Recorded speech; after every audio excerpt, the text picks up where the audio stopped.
هنرجع تاني لموضوع وجع قلوبنا كلنا لما حصل من سنة. نيرة أشرف طالبة المنصورة اللي زميلها محمد عادل خلص عليها على باب الجامعة في الشارع وقدام كل الناس.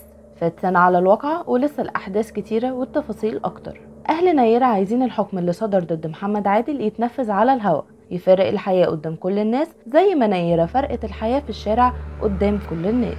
اغلب الناس مأيدة الكلام ده علشان يكون محمد عادل عبرة لكل شخص يفكر يعمل كده في بنات الناس. لحظة مهيبة وصعبة على اي حد هيشوفها طبعا. والد نيرة اشرف بعد تأييد الحكم بعشماوي على محمد عادل قال: انا عايز احضر تنفيذ الحكم، نفسي اشوفه وهو بيفارق الحياة زي ما خلص على بنتي وسط الشارع، ومش هاخد عزا نيرة تاني. ربنا بعت لنا حقنا وبرد نوري بالحكم ده.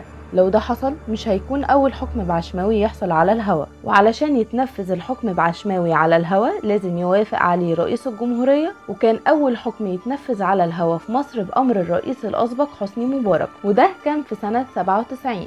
وقتها مبارك امر باذاعه الحكم بعشماوي على الهوا للي عملوا واقعة مدينة نصر، ودي كانت اول مرة يتذاع فيها حكم من النوع ده على الهوا، عشان دي كانت الحادثة الابشع في التسعينات.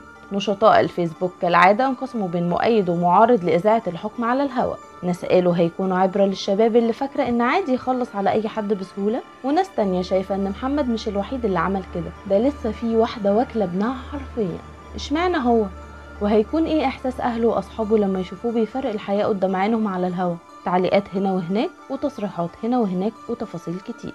بس الاكيد ان مجرد تنفيذ الحكم بعشماوي على محمد عادل سواء على الهوا او لأ هيبرد قلوب كل الناس اللي اتصدمت ساعة ما شافت نيرة بتفارق الحياة في الشارع.